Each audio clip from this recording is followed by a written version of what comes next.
जय हिंद। सबसे पहले पाकिस्तान के लोग इस वीडियो को देखें तो ही अच्छा, क्योंकि इस वीडियो में हम पाकिस्तानी क्यों ना देखें। आप देख लीजिए क्योंकि हम आज चर्चा करने वाले हैं इसका मैच कैसे आप देख रहे हैं गूगल भाई किससे मैच कर दी। इतना भयानक हमला था, इतना भयानक कि भारत का एक भी सैनिक नहीं मरा।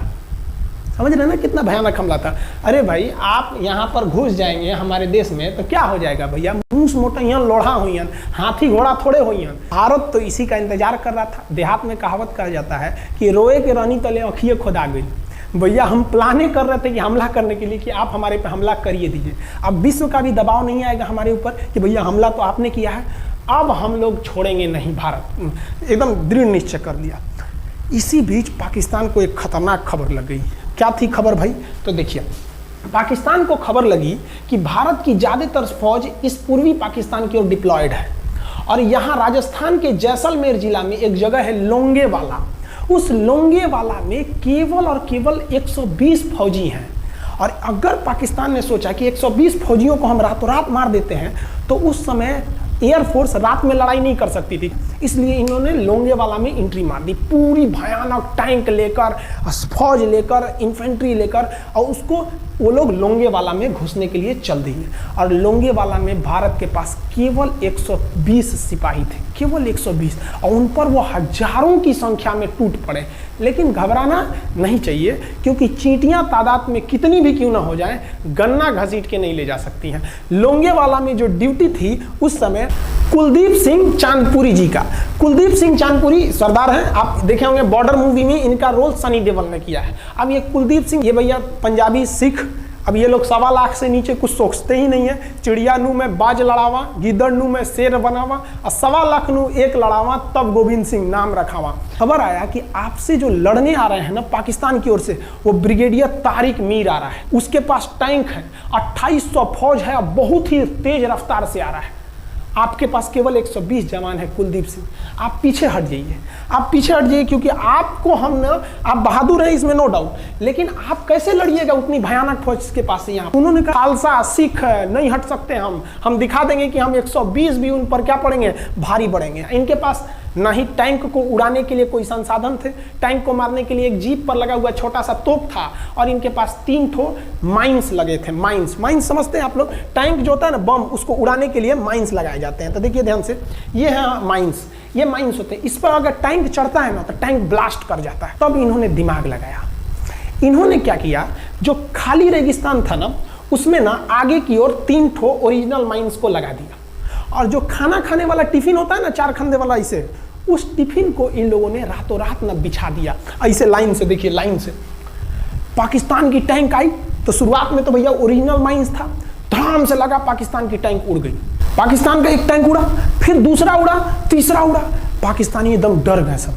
ब्रिगेडियर तारिक मीर कहें कि भैया यहाँ तो माइंस लगा के रखा है इन लोगों ने, एक काम करो इंजीनियरों को बुलाओ, पूरा माइंस निकालो।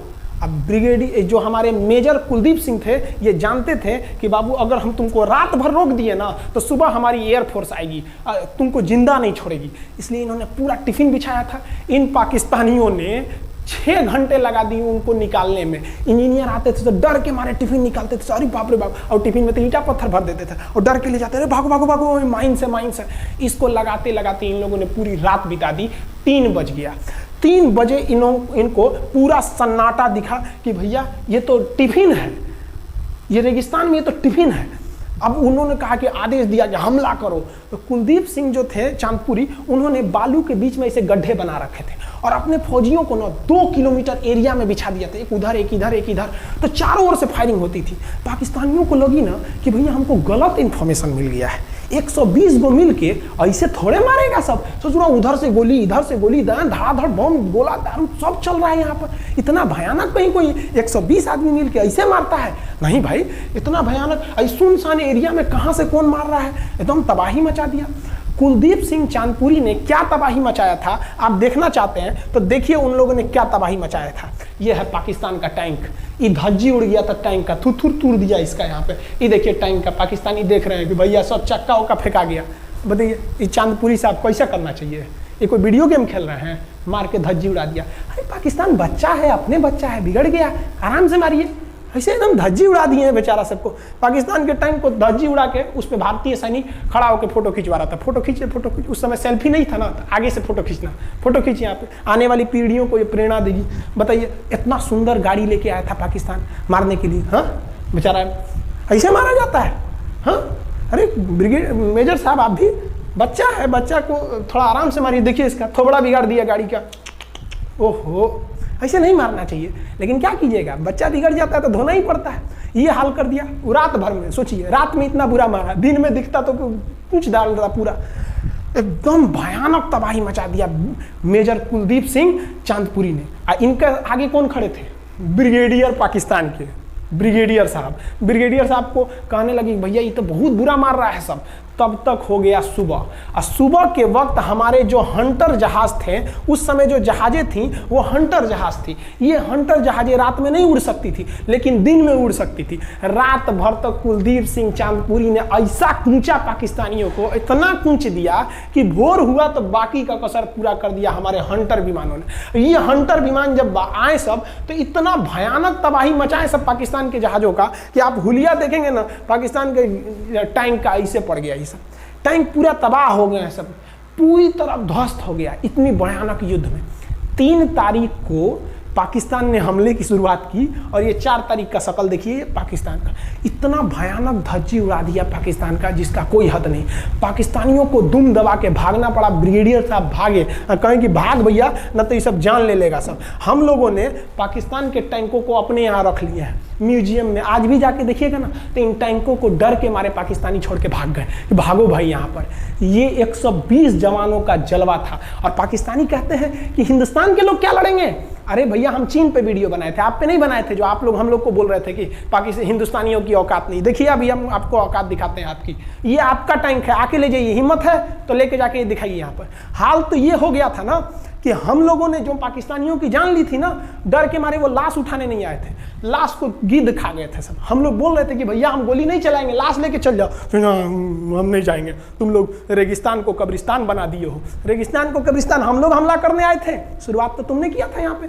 तो ये गिद्ध खाए थे सब, सफाई उफाई का काम ये किए थे सब। अब पाकिस्तान हम लोग को धमकी देता है। आज भी वो नहीं सुधरे हैं। आज भी हमने जो चाइना पे वीडियो बनाया था, उस पर वो हमको धमकी देता है कि भारत की आर्मी कुछ नहीं कर सकती। अरे भैया, आप सोचिएगा भी मत, अभी के समय में तो मत सोचिएगा। जानते हैं क्यों? देख लीजिए इधर अभी कौन बैठा है भारत में, समझ में आ रहा है? आप लोग तो पहले पाकिस्तान वाले लोग इस बात पर रिसर्च कीजिए कि इनमें ज़्यादा खतरनाक कौन है आपके लिए। हमको तो यही ज़्यादा खतरनाक लगते हैं भाई। समझ में आया आप लोग को? तो अभी देखिए ध्यान से, यहाँ पर पाकिस्तान ने जो हार हुई थी लोंगेवाला में, ये हार में पाकिस्तान की तो कमर टूटी और पाकिस्तान का पूरा मनोबल टूट गया कि ससुरा 120 वो मिल के ऐसे कैसे धो दिया सब। बताइए, इतना भयानक धोया जाता है। तो ये शुरुआत तो इन्होंने किया 3 तारीख को, 4 तारीख को हमने धो दिया। अब बचा नेवी कही कि भैया आर्मी को मौका दिए, एयरफोर्स को मौका दिए। रात में आर्मी धोई, सुबह में एयरफोर्स धोई। हम नहीं धोएंगे क्या? हम भी धोएंगे। नेवी कब पहुंची? 5 दिसंबर 1971 को कराची पहुंच गई। और कराची में जब पहुंची ना, तो कराची को तबाह कर दिया। इतना भयानक बम्बार्डमेंट किया कराची पर कि कई दिन तक कराची बंदरगाह पर आग लगा था। और कराची बंदरगाह को तो उन्होंने ऐसा धज्जी उड़ाया जिसे लग रहा था सिंधु सभ्यता बना दिया उनको। तो पाकिस्तान की, पश्चिमी पाकिस्तान का कमर टूट गया। पाकिस्तान वालों ने कहा कि ससुरा सब बोल रहा था सब कि हम इधर डिफेंसिव है, यानी ज़्यादा हमला नहीं करेंगे, ज़्यादा हमला इधर करेंगे। ससुरा इधर कैसे मार रहा होगा सब, अभी इधर भी बताते हैं कैसे मारा सब। ये कराची पहुंच गया। आप देखेंगे क्या हाल किया था सब कराची पे। कराची में जब मारा गया था ना इन पाकिस्तानियों को, तो ये पाकिस्तानी भाग गए थे सब ग्वादर में। ये ग्वादर भाग गए। अभी इनसे ग्वादर भी जाने वाला है, पूरा राज्य चला जाएगा इनसे, बलूचिस्तान। छुप के गए थे लोग ग्वादर बंदरगाह पे। अगर हम झूठ बोल रहे हो तो आप खुद पता कीजिएगा अपने यहाँ के इतिहास में भाई।